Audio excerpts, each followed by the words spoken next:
directo con las preguntas para Eulogio del Pino. Él es presidente de Petróleos de Venezuela, ministro para la energía y el petróleo acá en la República Bolivariana de Venezuela. La número 1 dice así: ¿era o no previsible la caída de los precios petroleros que ha afectado a la economía de los países exportadores, entre ellos Venezuela? Bueno, la situación que sucedió con la caída de los precios petroleros, que ya lleva 2 años, ¿no? Fue en agosto del año 2014. Hay que recordar que, por ejemplo, el primer semestre del año 2014, el promedio de los precios petroleros estaba por encima de los 85, 90 dólares. Y repentinamente, en el mes de agosto del año 2014, bueno, una caída muy brusca de esos precios que llegó hasta tener mínimos en enero de este año, cuando llegamos a tener para la cesta de Venezuela, bueno, menos de 20 dólares. Allí en 19 dólares llegó a estar un día, ¿no? Y como bien lo ha dicho nuestro presidente Nicolás Maduro, bueno, hubo un mes que prácticamente de más de 3.200, 3.500 millones de dólares que nosotros aportábamos mensualmente a la industria petrolera al Estado, bueno, llegamos a aportar apenas 77 millones de dólares durante un mes este año, ¿no? ¿Qué pasó allí? Bueno, fue una confluencia de diferentes acciones, ¿no? Pero sobre todo una influencia que tuvo que ver directamente con los Estados Unidos y una muy mala estrategia que forzó la Arabia Saudita allí en la OPEP, en unas discusiones que hubo durante ese año 2014.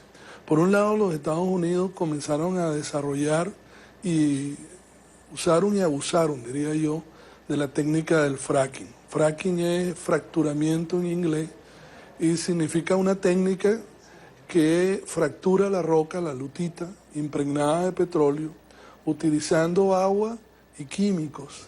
Y el agua lo usa de yacimientos subterráneos. Y eso es algo que obviamente va en contra del medio ambiente, tiene consecuencias, pero bueno, uno de los objetivos del legado, entre comillas, que el presidente de los Estados Unidos se fijó como meta en su mandato, fue hacer independiente a los Estados Unidos de la importación de petróleo, a cualquier costo. Y el costo fue incluso el impacto a su medio ambiente en muchas de las áreas de donde se está produciendo hoy en día de la lutita petrolífera que fracturan y que llevó a subir la producción de los Estados Unidos en más de 4 millones de barriles por día. Hay que verle la cara a 4 millones de barriles por día. Ese tipo de roca es una roca que se depleta muy rápido. ¿Ahora qué fue? ¿Se subestimó la capacidad de los Estados Unidos de inundar el mercado petrolero con esa producción adicional? ¿No se tomó el riesgo del fracking en su debida Allí momento? hubo muchas discusiones en el seno de la OPEP. Yo en aquel momento no era ministro, era el compañero Rafael Ramírez, y él me cuenta que en aquellos momentos había mucha discusión dentro de la OPEP. Se veía las implicaciones que estaba teniendo Estados Unidos. Puede haber habido cierto tipo de acuerdo para que con esos precios, era la única forma que los Estados Unidos subiera la producción, con esos precios. Se ha demostrado de que ese tipo de producción por debajo de 65, 70 dólares ya no es económicamente rentable. De hecho, sin embargo, ha bajado. Y desde hace un año, de 3.500 taladros que ellos tenían, ahora tienen 300 taladros apenas. Ha bajado, pero dramáticamente, con la cantidad de desempleo que ellos producen. Entonces, y ellos, la producción ha bajado en un año, ha bajado ya 1 millón de barriles por día. ¿Y entonces qué es lo que tiene bajo el precio? Entonces, bueno, allí hubo una estrategia también muy discutida en la OPEP de Arabia Saudita. Allí los productores OPEP son los productores más baratos del mercado. Se llaman también los productores eficientes, ¿no? Porque, bueno, podemos producir a menos de 10 dólares todos. La mayoría de los países de la OPEP podemos producir a menos de 10 dólares el barril. Nosotros en Venezuela, de hecho, nuestro costo por barril en este momento está entre 7 y 9 dólares por barril. Y Arabia Saudita lo tiene incluso por debajo. Una estrategia de ir en contra de esa producción de los Estados Unidos, bajando el precio incrementando los volúmenes y yendo a la competencia directa de precios. Allí los primeros que salieron perjudicados fueron los productores de crudos muy livianos, como Nigeria y, por ejemplo, Argelia, que son productores de crudos muy livianos, que fueron desplazados en el mercado. El crudo de Argelia y de Nigeria principalmente, que es llamado Bonny Light, el de Nigeria, iba a Estados Unidos. Ese crudo, bueno, fue desplazado, porque ya el crudo liviano, este crudo de lutita es un crudo principalmente muy liviano, muy liviano. Allí ellos tienen un problema de que sus refinerías son refinerías para crudos más medianos y pesados que los crudos livianos que están produciendo con esta lutita. Por eso ellos necesitan de los crudos pesados para poderlos mezclar y poder utilizar sus refinerías, porque de lo contrario, bueno, no es eficiente ese refinado de ese crudo que ellos han estado produciendo, ¿no? Seguiremos sobre ese tema, pero vamos a dar paso a la siguiente pregunta de las numeradas. ¿Por qué Venezuela no ha logrado ampliar su capacidad de producción tal como ha sido plasmado en metas anuales y por el contrario, esta se ha visto reducida dejándole ese espacio a Arabia Saudita? Sí, bueno, allí Venezuela, nosotros estamos en una etapa de transición en nuestra producción de crudos livianos y medianos, principalmente, por ejemplo, la cuenca del lago Maracaibo o los yacimientos del norte de Monaga, a desarrollar todas las reservas que tenemos en la faja petrolífera del Orinoco, que están las reservas más grandes del mundo. Todos estos yacimientos, por ejemplo, los Estados Unidos, declinan muy rápidamente. La tasa de declinación es del orden del 70%.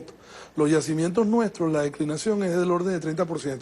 ¿Qué significa eso? Bueno, de que la producción cae en un año 30%.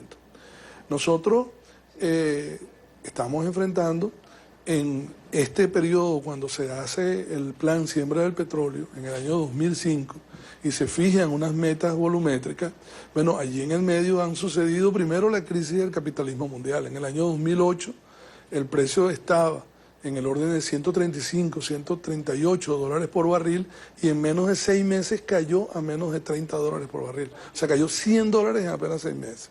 Allí, bueno, se tomaron toda una serie de medidas. La OPEP tomó toda una serie de medidas, sacó del mercado 4 millones de barriles y se logró recuperar en un año aproximadamente ya un precio del barril que ahora en el año 2014, bueno, ha tenido una caída muy similar a la registrada en el 2008. Es decir, que en este periodo de tiempo hemos tenido 2 tremendas caídas que todas las empresas a nivel mundial, todos los países se han visto obligados a diferir esos planes. Hoy en día, por ejemplo, se habla y está perfectamente referenciado más de 500 mil millones de dólares a nivel mundial de proyectos diferidos o cancelados. Es decir, ¿cómo se puede pensar de que no tienes que cumplir con la meta volumétrica que se expresó allá en el año 2005-2006, cuando has tenido, bueno, todo un escenario de precios que fue completamente diferente al que se pudo haber previsto? Eulogio del Pino, siguiente pregunta. Vamos a continuar sobre la materia, pero sobre la base de estas interrogantes. Del 1 al 10, ¿cuáles son las probabilidades de que se logre un acuerdo entre productores OPEP y no OPEP para que efectivamente se eleven los precios del petróleo? Son muy altas, son muy altas. Pero si yo del llamaría, 1 al 10, ¿cuánto? Yo llamaría un número entre 8 y 9, ¿no? Tranquilamente. O sea, que entre el 80 y el 90% de las probabilidades de que haya un acuerdo. ¿Hasta cuánto? Porque allí el presidente Maduro ha sido reconocido su iniciativa de haber convocado a los productores no OPEP. Eso ha sido clave. Y la razón es de que de los 94 millones de barriles que se consumen hoy en el mundo todos los días, la OPEP produce 33 millones de barriles, es decir, un 30% aproximadamente. Es necesario que para que haya una medida de impacto en los precios del petróleo estén involucrados también productores, y productores sobre todo con conciencia de la necesidad de que los productores impacten un mercado que está controlado por un sistema especulativo completamente. Por ejemplo, Rusia.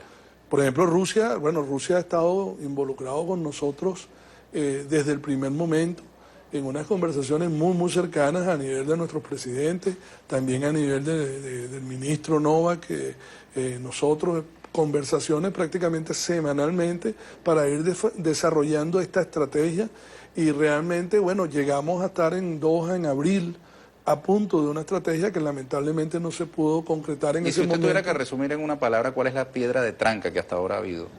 Bueno, ha Lograr habido eso? unas situaciones geopolíticas a nivel mundial que han incidido. Por ejemplo, la situación de Irán. Llegar Hoy a hubo Doha. una comunicación entre el presidente de Venezuela y el presidente de Irán Sí, sobre hoy la ha materia. habido una comunicación que ha sido reportada entre el presidente Nicolás Maduro y el presidente Rouhani de Irán. Han habido reuniones en la cumbre de los países no alineados. Fue decisiva esa reunión de nuestros presidentes, donde el presidente Maduro en una forma muy clara planteó la situación y el espacio que teníamos de tiempo, que era septiembre. Porque una cosa que es muy importante es este mes. Este mes es el mes ya previo al inicio del invierno en todos los países del norte. Allí baja tremendamente la demanda y si los países productores no tomábamos acciones sobre el mercado, lo que venía era un escenario de catástrofe de precios. Y eso fue muy abiertamente discutido ya en Argelia y teníamos los números en la mano, teníamos los números de la OPEP, de la Agencia Internacional de Energía, incluso porque este foro fue de países productores y consumidores, y donde se veía claramente de que tenemos los inventarios de mercado completamente desbordados y que si entrábamos al invierno sin ninguna medida de los países productores, íbamos a tener una caída muy pronunciada en los precios. Siguiente pregunta para el ministro Eulogio del Pino. ¿Por qué otros países dependientes del petróleo no sufren en la misma magnitud la afectación económica que supuso para Venezuela la caída de los precios? Mira, eso es algo que se manipula mucho, ¿no? Y yo te lo puedo dar con toda fe, porque converso con todos los ministros de estas reuniones, nos ha dado tiempo de interactuar mucho, ¿no? Te puedo hablar de países donde los ministros me han dicho de que han tenido, por ejemplo, que no tenían ni siquiera para pagar a los funcionarios públicos. Otros fue anunciado recortes dramáticos, no solo de proyectos, sino también de salarios de toda la infraestructura pública. Si algo tiene diferente en nuestro país es que hemos mantenido, por ejemplo, todos nuestros programas sociales, todos nuestros programas de salud, de educación. Ha sido, aquí no hemos despedido a nadie en Petróleo de Venezuela. Hay empresas hoy en día que se estima que producto de esta caída de precios se han botado 140.000 trabajadores petroleros en la calle a nivel mundial. Eso lo hacen en el ánimo de reducir los costos de producción. Por supuesto. Y PDVSA no debe hacer algo parecido sin sacrificar su personal, reducir sus costos operativos. Nosotros tenemos mecanismos que los hemos llevado a la práctica, ¿no? Y el tener unos trabajadores con el alto nivel de conciencia que tenemos, por ejemplo, nos ha llevado a aumentar la eficiencia. Una cuestión muy importante que ha tenido PDVSA para esta coyuntura que hemos vivido ha sido una decisión que tomamos como producto de la otra crisis que hubo en el año 2008-2009. Allí nuestro presidente, nuestro comandante, el presidente Hugo Chávez, nos indicó que era necesario que nos independizáramos lo máximo de las empresas de servicio. Y en aquella época comenzamos a adquirir taladros. Adquirimos más de 150 taladros en China. Adquirimos líneas de servicio para la perforación de esos pozos. Hubo muchos ataques en la prensa respecto de la calidad de esos taladros y se especuló mucho, ¿no? No, mira, allí si tú vas ahorita a cualquier área de la faja, tú podrás ver que la cantidad de taladros todos en operación, todos con trabajadores petroleros, empleados de PDVSA y unos taladros que estamos en un esfuerzo muy importante aumentando el nivel de la eficiencia de estos taladros. Aumentar la eficiencia para nosotros significa reducir costos, significa poner en producción más rápido los pozos que estamos perforando. Perfecto. Ese ha sido uno de los mecanismos que hemos empleado. Eulogio del Pino, PDVSA lanzó una oferta de canje de bonos por unos 7.000 millones de dólares. Correcto. Que se vencen en 2017 por otros con vencimiento en el 2020. Correcto. ¿Por qué esta operación financiera está siendo tan mal calificada por las agencias calificadoras de riesgo, teniendo Venezuela las primeras reservas petroleras del planeta, un historial de pagos puntuales? ¿Por qué tiene PDVSA que poner condiciones tan atractivas para los inversores que al fin y al cabo encarecen pues el costo de ese financiamiento?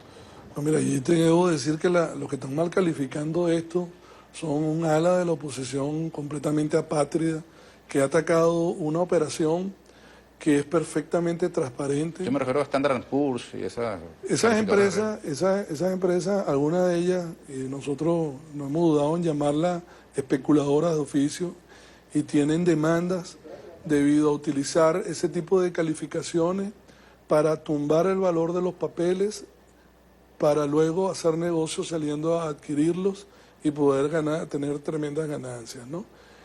Aquí la Asamblea Nacional aprobó. Bueno, aquí la Asamblea Nacional ha llegado al extremo en contra de la operación.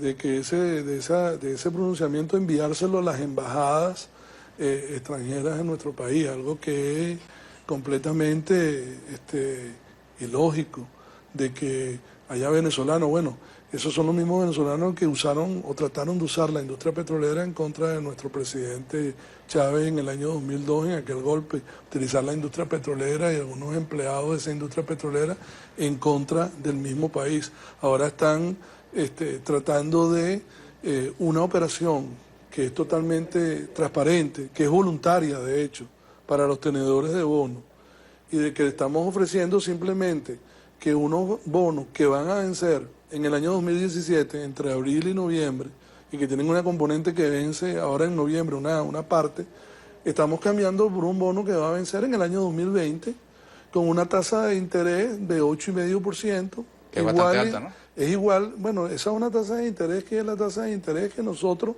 debido a toda esta campaña y toda esta guerra que nos tienen económica, bueno, nos han llevado a pagar.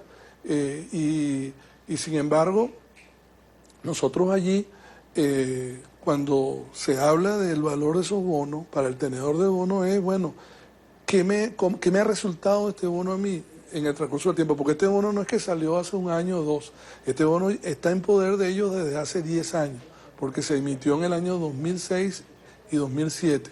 En esos años, y con eso se financió muchos de los proyectos que la industria petrolera ha venido llevando adelante. Los nuevos bonos tienen un respaldo en garantías de acciones de PDVSA en Citgo, la empresa que PDVSA tiene en los Estados Unidos. Correcto. ¿Cómo es esto? ¿Por qué esa garantía y no afecta la soberanía de Venezuela sobre esa compañía?